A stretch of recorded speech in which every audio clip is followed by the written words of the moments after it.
Hey everybody, it's Your Name here, and I'm so excited to be tackling this book with you all today. Welcome to our deep dive into Sarah Jaffe's eye-opening book, Work Won't Love You Back.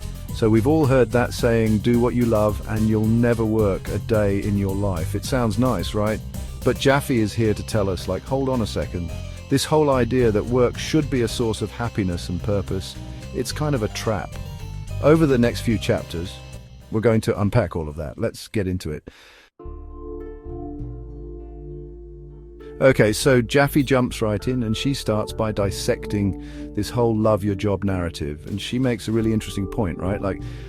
When did work become about passion and fulfillment? I mean, historically, work was about survival, right? It was about putting food on the table, keeping a roof over your head. And for many people around the world, it still is. But somewhere along the way, this idea crept in, especially in certain industries, that work should be something more. Jaffe looks at how this plays out in creative fields like being a writer or a musician or an artist. These are careers that are often seen as dream jobs, right? But the reality is they're often unstable, low-paying, and incredibly competitive. And because there's this assumption that you're doing it for the love of it, it's like any complaint about pay or working conditions is seen as you're not grateful enough or you're not passionate enough.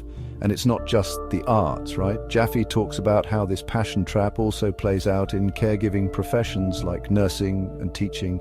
These are jobs that require so much emotional labor, so much dedication, and yet they're chronically underpaid and undervalued. And again, it's because you're supposed to be doing it for the love of the children or the love of the patients. It's asking for a decent wage or better working conditions is seen as selfish or greedy or something. And then there's the tech industry, right? Silicon Valley with its whole change the world ethos. It's you're not just coding, you're disrupting, you're innovating, you're making the world a better place. And because these companies are often selling a vision, a dream, it's easy to get caught up in the hype, to work insane hours, to sacrifice your personal life, all in the name of changing the world. But Jaffe argues that this whole work as love narrative is actually really harmful because it allows companies to exploit workers, to get away with paying them less, to demand more from them, all because they're supposed to be passionate about what they do. And it also puts a lot of pressure on individuals, right? Because if you're not in love with your job, if you're not finding it fulfilling, then it's what's wrong with you? This expectation can lead to a lot of unnecessary stress and self-doubt. It makes people question their worth and their choices, which is really unfair. So, in this chapter, Jaffe really digs into the gig economy and how it's the ultimate example of this work as love exploitation. She talks about how unpaid internships, freelance gigs, and all these gig economy jobs have become so normalized, especially for young people. And it's we're constantly being told to hustle, to build our brand, to take on any opportunity, even if it's unpaid, because, hey, it's exposure, right? But the reality is this kind of work is often unstable, low-paying, and it comes with zero benefits or security. And because it's often framed as following your passion or being your own boss, it's easy to overlook the fact that you're actually being exploited. Think about all the unpaid internships out there, right? They're often positioned as this amazing opportunity to get your foot in the door, to learn from the best, to gain valuable experience. But the truth is, they often rely on free labor, on people who are desperate to break into a particular industry and are willing to work for free to do it. And this creates a system where only people from privileged backgrounds can afford to work for free, which further perpetuates inequality. And then there's the whole gig economy, right?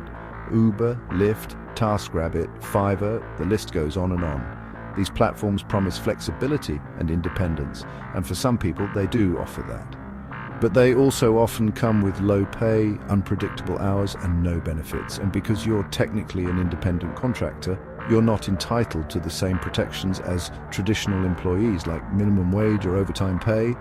And Jaffe argues that this is all part of a larger trend of shifting the risk and responsibility from employers to workers. It's Companies are increasingly relying on freelancers and gig workers because it allows them to avoid providing benefits, paying taxes, and complying with labor laws. And because these jobs are often in fields that are seen as like side hustles or passion projects, it's easy to exploit workers and get away with it. So what's the solution? Well, Jaffe argues that we need to start by recognizing that unpaid and underpaid labor is still labor, it's still work, and it deserves to be compensated fairly. We need to push for policies that ensure fair wages and benefits for all workers, regardless of their employment status. This means advocating for stronger labor laws, supporting unions, and demanding that companies take responsibility for their workers.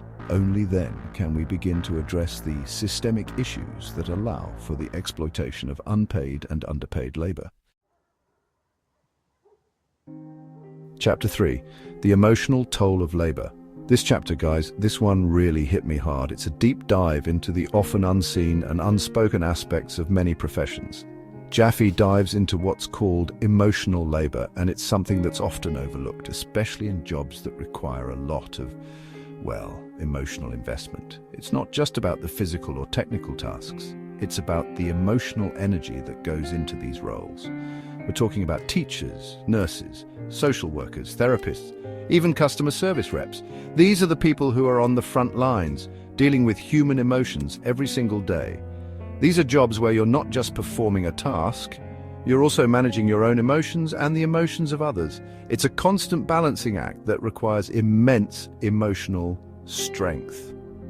Think about it. Teachers aren't just responsible for delivering lesson plans, they are also expected to be mentors, counselors, and cheerleaders for their students. They wear so many hats, and each one comes with its own set of emotional demands. Nurses aren't just administering medication, they're providing comfort and support to patients and their families during incredibly difficult times. They are the backbone of the healthcare system, often acting as the emotional anchor for those in distress. And customer service reps, let's be real, they're basically professional punching bags for frustrated and angry customers. They have to maintain their composure and empathy even when faced with hostility. And the thing is, this emotional labor takes a toll. It's not something that can be easily measured, but its impact is profound. It can be incredibly draining, both mentally and physically. The constant emotional engagement can lead to exhaustion and burnout, and yet it's often not recognized or compensated for. Many of these workers are underpaid and undervalued, despite the critical role they play. In fact, Jaffe argues that many of these professions rely on workers' passion and empathy to justify inadequate pay and resources. It's a systemic issue that needs addressing. It's like, because you're supposed to care about the people you're serving, it's assumed that you'll just go above and beyond, even if it means sacrificing your own well-being. This expectation is both unfair and unsustainable. And this can lead to burnout, compassion fatigue, and a whole host of other mental health issues. The emotional toll can be devastating. Jaffe shares stories of teachers who are working second jobs to make ends meet, nurses who are suffering from PTSD after witnessing so much trauma, and social workers who are burnt out from the emotional toll of their jobs. These personal stories highlight the real human cost of emotional labor. And it's heartbreaking because these are people who are drawn to these professions because they genuinely care about helping others. They deserve better support and recognition for the invaluable work they do. Chapter 4, Reclaiming Work-Life Balance. So we've talked about the problems, right? The exploitation, the burnout, the emotional toll of this workers' love mentality. But what about solutions? Don't worry, Jaffe doesn't leave us hanging.